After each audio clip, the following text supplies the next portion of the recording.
When I spoke with our elders about the theme for this year's lectureships, I thought, well, cultivating respect is something that we all need. And then I began to talk about the different areas in which we ought to cultivate respect. And of course, I was thinking about our youth, and then I began to think about all areas of life. And then when we came up with the topics, cultivating respect for civil authority, cultivating respect for our parents, and then cultivating respect for the church. And then when we decided on our speakers, and then you have to decide on, well, who's going to take the certain topics. And then it's just one big ordeal, one right after the other. Well, you have to decide who fits the topic the best. Well, not necessarily who fits it the best, but maybe who has the experience in that area. Or maybe who can grow from that topic. Because every time you teach something, you learn from it. And so as I was looking at the topics, I thought, well, we have one topic on here, cultivating respect for parents. And we have Brother Chad Dollahite, and he has a little experience in parenting. And so maybe that's a good topic for him. And then we have Brother Freddie Clayton. He's going to talk a little bit about cultivating respect for the church. And he's been in the church for a while. He served as an elder. He served as a preacher. He has some experience with that. And anytime you teach on a topic, you learn a little more about it. And then you have cultivating respect for civil authority.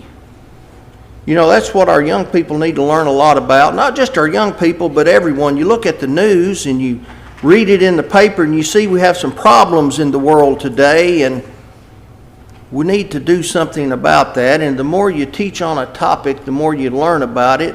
And not that I think our speaker needs to learn to be more respectful, because he's a respectful young man. Nick Smith. And my daughter thought I might not say that name properly. I don't know why.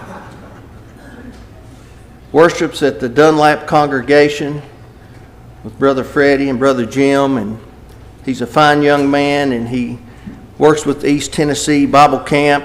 He grew up there over there with Brother Roger and Brother Freddie, and then Joel and Chad did a coup d'etat and took over and changed the name. And so this year, Nick was a counselor for the first time.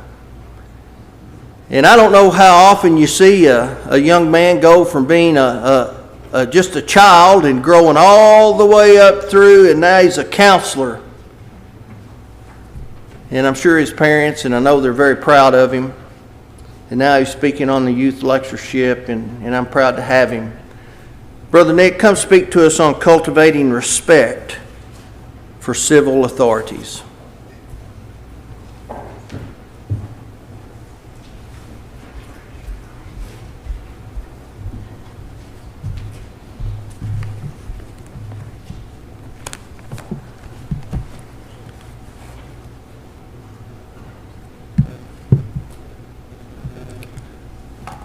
It would be beneficial for you this morning to go ahead and to turn to 1 Peter chapter 2, verses 13 through 17.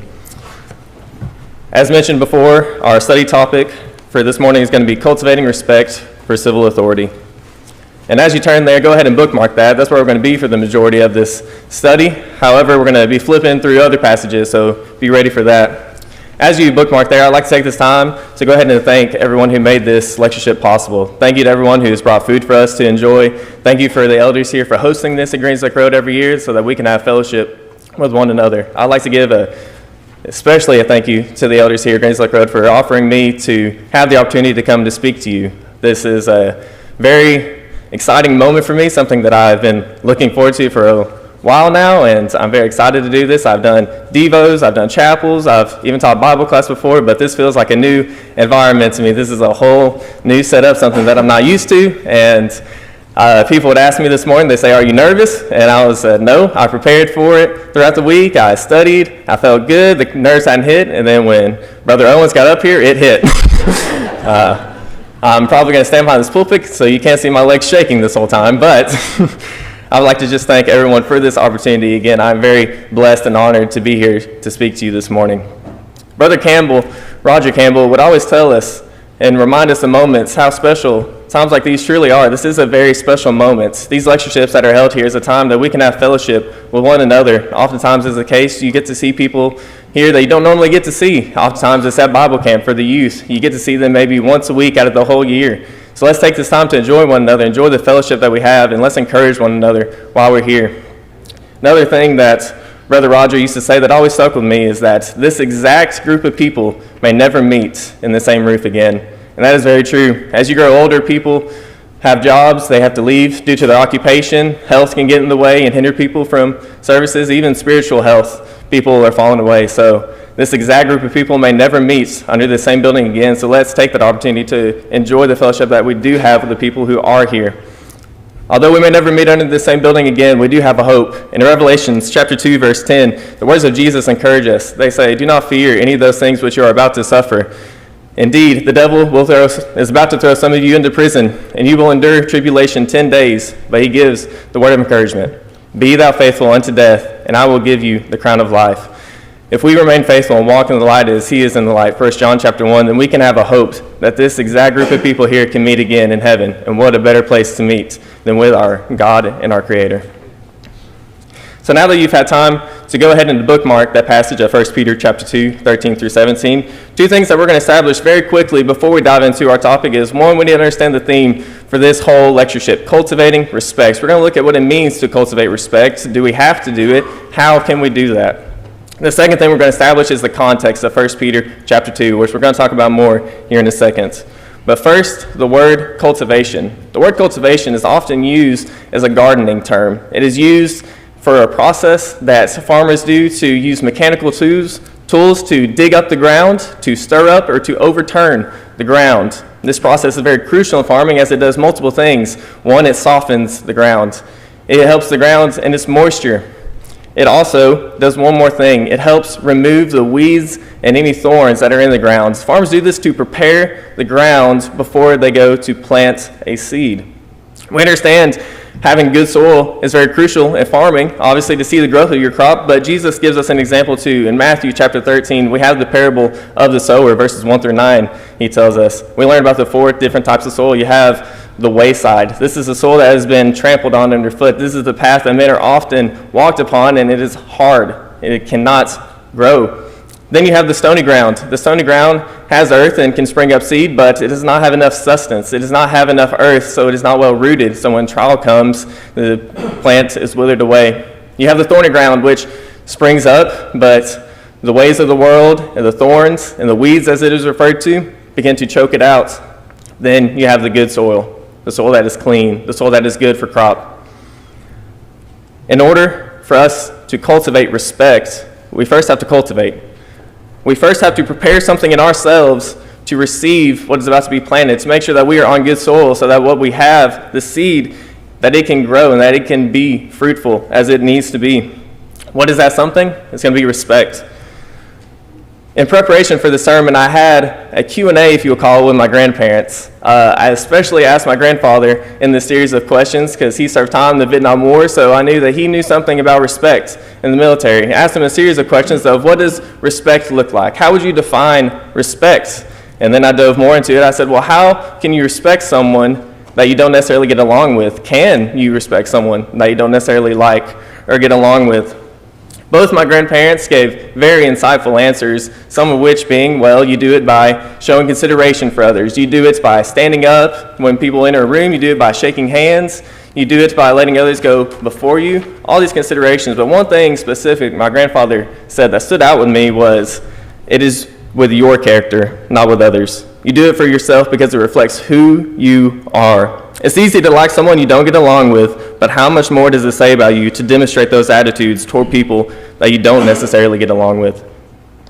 I heard a story one time, And I don't remember exactly all the details. I don't even remember where I heard it or when I heard it exactly, but the story did stick with me. It was about this man who was in the military, and at night when the lights would go off, he would go onto his bunk, and that was his time of prayer. He would go to God to pray with him. It was at this time that his fellow comrades would begin to ridicule him. They began to make fun of him. They even got to the point where they would throw things at him. One night in particular, one man threw a boot at the man who was praying, hit the man in the head. To that man who threw the boot, to his astonishment, he woke up that morning, and what did he find? He found both of his boots that were completely cleaned and beside his bunk, ready for him. He knew what that man who was praying had done. He had taken those two boots, and he had cleaned them for him, and he had set them aside for him. He showed that man what his character was. It shows our character, but most importantly, it glorifies God. In Matthew chapter 5, verses 14 through 16, Jesus tells us, he says, "You are the light of the world. A city that is set on a hill cannot be hidden, nor do men light a lamp and put it under a basket, but they put it on a lampstand." Why? So that it can give light to all who are in the house. Let your light so shine before men that they may see your good works and glorify your Father in heaven. So putting these two things that we've just talked about together, in order for us to cultivate respect, there's something about me that I need to prepare. I need to prepare my character to be what God wants me to be, has called me to be, and to do what God needs me to do.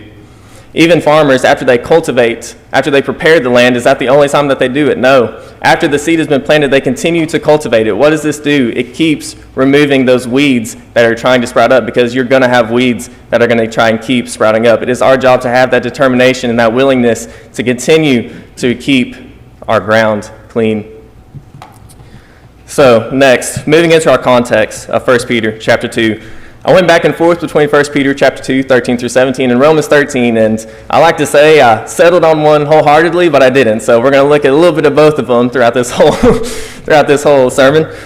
But understand the context. Anytime I do a study with someone, I want them to remember three basic things anytime you're talking about a passage. Number one, we need to understand who is saying it, in this case, who is writing it. After that, we need to know who the audience is. Who are they writing it, and who are they writing it to?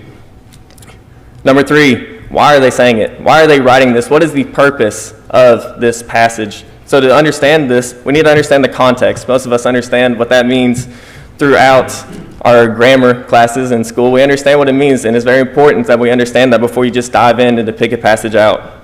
So if you look over in 1 Peter chapter 1, verse 1, he gives us the answer immediately. And don't you just love that when you don't have to dig too hard for it? 1 Peter chapter 1, verse 1 says, "Peter, an apostle of Jesus Christ." Oftentimes, men at this era would write letters, and they would immediately write their name at the beginning of the letter. This would show a couple things. It would show, one, who is writing the letter, the author, and it would give their credentials as well. That lets the audience know, hey, whatever they're about to say, I should probably listen to it, that it probably has some importance because this man has authority to do so. Peter, an apostle of Jesus Christ. If Peter is an apostle of Jesus Christ, that means Peter is an inspired man of God. If Peter is an inspired man of God, that means what Peter says is the same as if God is saying it. So what Peter says here in this letter, we need to take with wholehearted attention and with authority. Secondly, who is he writing it to then? Keep reading in verse 1, he says, "To the pilgrims of the dispersion of Pontus, Galatia, Cappadocia, Asia, and Bithynia." The King James Version, I believe, says strangers. The New American Standard Bible says those who reside as aliens. This relationship between strangers and pilgrims and aliens all come from the same thing of they're foreign, that their citizenship is not in that land, it is not in that area. So what does he mean? He keeps this theme. If you look over in chapter 2, verse 11, he says, "Beloved, I beg you as sojourners and pilgrims, abstain from fleshly lusts which war against the soul." We're here called as sojourners and pilgrims, both together. This theme of that this world is not our home. Paul states this as well in Philippians chapter 3, verse 20, "For our citizenship is in heaven, from which we also eagerly wait for the Savior, the Lord Jesus Christ." So you might think to yourself now, how do I get in to the citizenship of heaven? If this world is not our home and heaven is our citizenship, how do we have a citizenship in heaven? When we are born again through the watery grave of baptism, rising up out of the waters, we walk in the newness of life. We are then born natives into the kingdom of God. Romans chapter 6, verses 3 through 5, John chapter 3, verses 5 and 6. Peter here is giving them an encouragement. Why is Peter writing this to Christians, as we just found out? Well, as pilgrims is our designation. We have many blessings that come with that, but we also have many responsibilities as well. Look over in chapter 1, verses 15 and 16. Peter says, "Be as he who called you is holy, you also be holy in all your conduct. Because it is written, 'Be holy, for I am holy.'" Right here in verse 16, Peter is quoting what God himself said back in Leviticus chapter 11, verse 44. We need to live in this world. We're here, but we do not need to be of the world. Romans chapter 12, verse 2 says, "And do not be conformed to this world, but be transformed by the renewing of your minds, that you may prove what is good and acceptable in the perfect will of God." Peter here tells us that our conduct is what we need to worry about. Peter is encouraging Christians that wherever we find ourselves, that we must and that we can be godly, to imitate the Holy One who has called us. The fruit of that character will be conduct, but what kind of conduct? It's conduct rooted through submission. He establishes that through 1 Peter chapter 1, verses 13, all the way through chapter 5, verse 11. So what are our responsibilities to the government? Now we're going to look into 1 Peter chapter 2, verses 13 through 14 right now. 1 Peter chapter 2, verses 13 through 14 says, "Therefore, submit yourselves to every ordinance of man for the Lord's sake, whether to the king as supreme or to the governors, as to those who are sent by him for the punishment of evildoers, for the praise of those who do good." We are to have submission of authority over us. We are to submit to the governing authorities that are before us. Well, why? You might ask. Look down in verse 15. He tells us in the first part, "For this is the will of God." We can go ahead and stop right there because that should be reason enough alone. If God says to do it, if this is the will of God, as obedient servants of Christ, we should obey what God says. That alone should be reason enough. Have you ever had a parent or someone tell you to do something or maybe not to do something? You didn't understand, and so you ask them, well, why? And then they hit you with just the ultimate death blow that parents love to use of, "Because I told you so." Right? We hear that all the time. Why are they saying this? Maybe it's because, one, they have the authority to do so. Yes, and so we should obey that. Maybe it's because they have reasons that you don't understand yet or that you don't know yet. Maybe it's because it is what is needed of you at the time, even if it's something that you don't necessarily want to do. If you keep reading in verse 15, if that wasn't reason alone enough, keep reading in verse 15. It says that by doing good, you may put to silence the ignorance of foolish men. So what else will it do? It'll silence the foolishness of ignorant men. Now, by doing good, you may put to silence them. What does this mean? Peter's not suggesting that evil came on believers only through the ignorance of others. No. Those who slandered Christians were both ignorant and malicious at the same time. This is, however, an implication that those who were the source of woes for Christians failed to recognize that to what was their own best interest, that Jesus is the source of both goodness and wisdom. It is the evil and ignorance that oppose him. The way Christians can silence both evil and ignorance of those who defame their good name was by doing right. Because of Christians' allegiance to the heavenly King, they were often accused of sedition and treason. They did worship King Jesus, didn't they?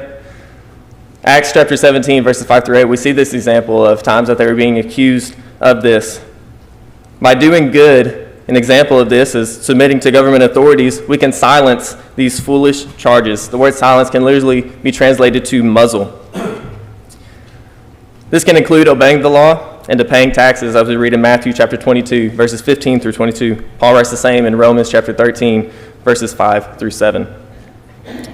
These weren't reasons enough. Other reasons that we can submit and should submit would be the influence that we have on those around us. Look back up in 1 Peter chapter 2, verse 12. He says, "Beloved, I beg you as sojourners and pilgrims, abstain from fleshly lusts which war against the soul, having your conduct be honorable among the Gentiles." Why? "That when they speak against you as evildoers, they may, by your good works which they observe, glorify God in the day of visitation." People are going to watch you. People are going to notice. The influence that you have on those around us is impactful. We need to make sure that our conduct is honorable among all. It does it to show our character, and it does it to glorify God. An example of this, I love using these examples, In the book of Daniel, 1 through 3, we see these 3 chapters and a lot of great examples through here. In Daniel chapter 1, verse 4, we're introduced to 4 men, Daniel, Hananiah, Mishael, and Azariah. Their names later changed, and we know them more commonly as Shadrach, Meshach, and Abednego. In Daniel chapter 1, we see that these men are now captives under King Nebuchadnezzar. They are then chosen, along with other young men, to be selected for government service. And during this training, I guess you could say, of these young men, the king gave them delicacies and wine to drink. You look in verse 9, though. Daniel did not want to defile himself, and so God, it says in verse 9, now God had brought Daniel to the favor and goodwill of the chief of eunuchs. So Daniel tells him this, he's not going to do it. The chief eunuch responded that he was afraid of what the king would do if he saw that Daniel was not doing this. Why? Because of the appearance of their faces among the other men. So Daniel, I guess you could say, made a deal with this chief of eunuchs. He said, give us water to drink and vegetables to eat for 10 days, a trial period, if you will. And then you can re-examine us and to see which face is better. Well, they did. So Daniel and his friends, Shadrach, Meshach, and Abednego, do just that. They eat vegetables, they drink water for 10 days, and when they come back, they are re-examined, and their faces are different. However, they're different in a better way. A better way. The chief eunuch saw this, and because it was good, he actually ended up making the other young men drink water and eat vegetables as well to follow the example of Daniel and his friends. Because of the good example that Daniel and his friends set, that they influenced others and helped others in that path. They were rewarded for that in verse 17, and that helps us carry over into chapter 2. We read of King Nebuchadnezzar, and he's having this dream, and he can't really remember it, but it's troubling him. And so he calls these wise men of the land, if you will, to come, and he says, tell me what the dream is, and then interpret it. These wise men are saying that we can't do that. We need you to tell us the dream, and then we can interpret it. Well, in his rage and his fury, he goes through the land, killing all the wise men. It comes to Daniel time, and I guess you could say he makes another deal for himself. He says, give me more time, and I will give you what you request. He does. He receives the dream, and then he has the interpretation. What does Daniel immediately do? In chapter 2, verses 20 through 23, Daniel immediately praises God. He gives all the glory and honor to God because that is where it is due. He got this from God, from these rewards that were given from him, from the dream that was given to him from God. He tells the king later on, and then in verse 47, what does the king do? The king glorifies God. In 47, he says, the king answered Daniel and said, truly your God, Big G, is the God of gods, the Lord of kings, and a revealer of secrets, since you could reveal this secret to us. The example that we lead and the influence in our conduct has an influence on others. 1, it shows our character as Christians, and 2, it glorifies God. That's what we are called, and that's what we need to do. We have an influence on us all around us as we pilgrim through this land. Although we live among these people who are not Christians, we are to submit to government authorities. Are we still shining our lights? Are we still set apart? Are we still leading others to Christ as we should? Another reason why we should submit is the question, very simply, how can we expect to obey God's law if we can't obey the simple laws of man? If you look over now in 1 John chapter 4, verses 20 through 21, we're going to understand this concept here. He says, if someone says, I love God, and hates his brother, he is a liar. For he who does not love his brother whom he has seen, how can he love God whom he has not seen? And this commandment we have from him, that he who loves God must love his brother also. We understand this concept here of you can't love God if you can't even love your own brother who's here with you, that you see. How can you love God whom you can't see? If we can't obey these simple laws here on earth from a man, how can we be expected to obey God's law from the highest of authority? When you hear of someone or see someone stealing or murdering or flying down the highway or getting chased by cops, what are some of your immediate thoughts? Some of our first immediate thoughts would be, what a criminal. Look at that criminal. Look at what they're doing. They're running away. They're a rebel. We see this throughout the world today, throughout the news, and those are often some of our thoughts.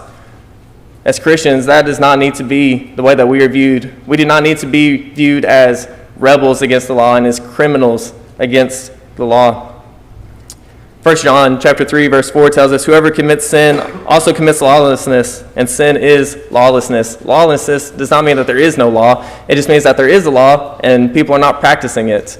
And if sin is the disobedience to God, sin is lawlessness in that if we do not obey God's law. If God's telling us to submit to authority, then we need to do that. If we can't obey these simple laws of man, how can we obey God's law? You might ask yourself now, but is this principle of submission to government without exception? Is it over? Is there ever a time when Christians are justified in refusing to obey the government? We need to understand that there is an exception to this rule. First, we're going to understand what is not the exception to the rule. It is not when the government is being oppressive. 1 Peter chapter 2, verse 16, he gives us a warning here. He says, as free through Christ, not using liberty as a cloak for vice, but as bondservants of God. I believe some translations even say as a cloak for evil. We do not need to use this as a label of Christians as a way that we can do whatever we want because we obey God and no one else. We need to be bondservants for God. We understand that it is not oppressive governments that is a cause for rebelling against. Consider at this time the government, when Peter's writing this, was totalitarian with Nero as a ruler. He was the evil, despotic emperor. Under the reign, Christians suffered greatly. 1 Peter chapter 4, verse 12, Peter tells them, beloved, do not think it strange concerning the fiery trial, which is to try you, as though some strange thing has happened to you.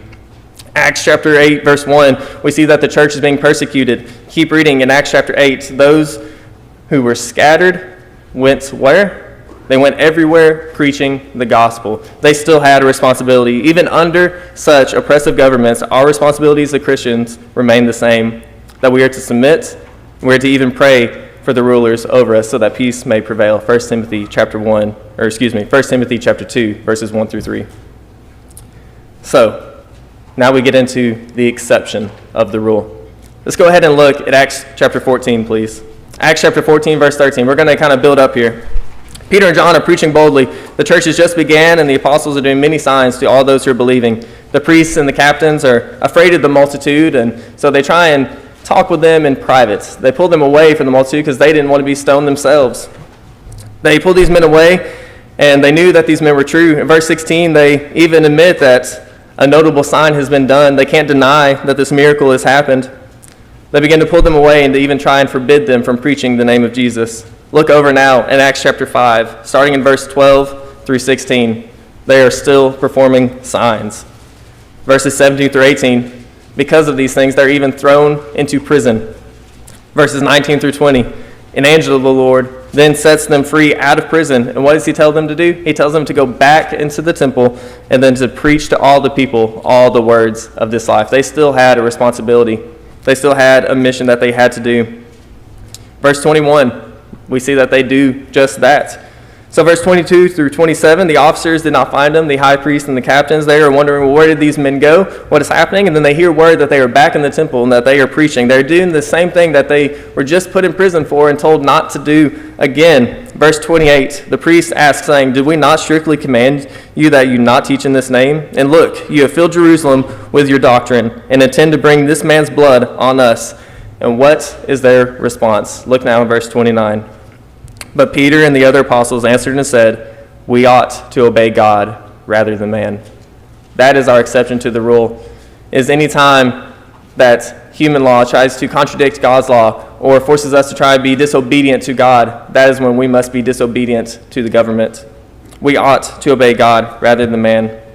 To complete our example from earlier, back in Daniel chapter 3 now, a very well-known story that we often hear a lot growing up, but I feel like as you get older, there's a lot more to the story that might not be necessarily looked into, and I love talking about it. We have King Nebuchadnezzar now, and he's made this commandment that when you hear all these instruments and you hear all these things playing in harmony, that you are to fall down and that you are to worship this golden image that he has set before you. We see Shadrach, Meshach, and Abednego and Daniel are servants for the government, that they were chosen for these men. Well, word gets spread around town that these men are not doing that. And can you imagine the influence that had on others? Obviously, if the word is getting back to the king, they're coming up to him. Verse 8 is where it starts, and they're saying, have you not commanded these things? Have you not said to do these things, yet your own men are not doing them? You would start to think, if you are a normal citizen at this time, that you're saying, hey, if the king's men don't have to do this, why do I have to do this? If he can't even control his own men, how can he control me? The influence that they had on others did that. And could you imagine what it had been if Shadrach and Meshach had knelt down? What if it was just Abednego that stood? Would it be harder for him? Would he have done it? There's power in numbers. As a youth group here, enjoy this fellowship because you have a strength in numbers. Encourage one another and know that you're not alone in this world. Stand with one another. Something else we see, though, following through the story, starting in verse 13, the king is then filled with rage when he hears this. He goes to them and he challenges both them and God, both, saying, have I, your king, not told you to do this? And who is the God, little g, who will deliver you from my hands? Verse 16, they respond, I guess you could say again, with the ultimate death blow. They say, in paraphrasing, we're not doing this because we told you so. They're saying, we don't have to answer you. We have no reason to answer you. Keep reading in verse 17. They say, but if this is the case, we will tell you.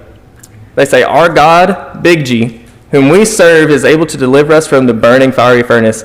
He is able to do it, and he will deliver us from your hand, O king. But notice what they say next. We just pointed out that God is able to do it. God can do it, but they say, but if not. But if God doesn't, we're still going to do what's right. But if not, let it be known to you, O king, that we do not serve your gods, little g, nor will we worship the gold image which you have set up. They stood firm, and through that example, we have an encouragement throughout the rest of this story. Keep reading now in verses 19 through 23. He gets even angrier. He gets mad. He tells men to go and bind them up so that they can't be loosened, and he's going to throw them in the burning fiery furnace, which he had commanded of them. If you do a quick Google search of a brick kindling at this time of this era, you would notice after he burned it 7 times hotter out of his fury and his rage, if you were to take that in today's time of how hot that would be, after it had burned 7 times hotter, it would have been about 12,824 degrees Fahrenheit.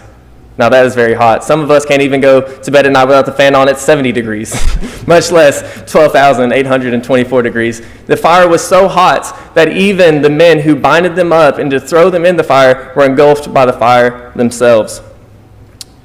They fall in. You read in verse 24 now, the king gets up with haste and he says, the question to his council, he says, did we not throw 3 men in this fire?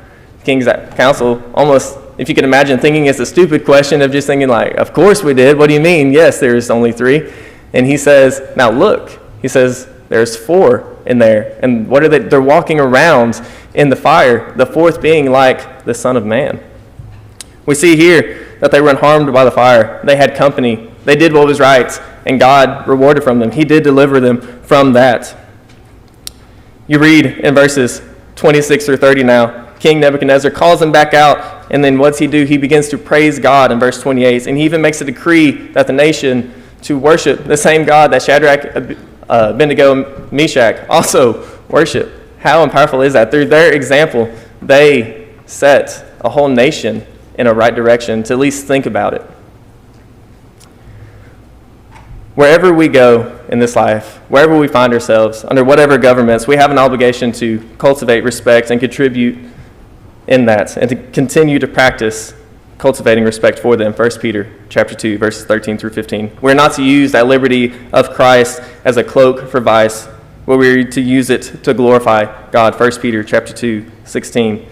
1 Peter chapter 2, 17 now. As we do this, we are to honor all people. You are to love the brotherhood, you are to fear God, and you are to honor the king. This should be our desire and our mission as we continue to do this.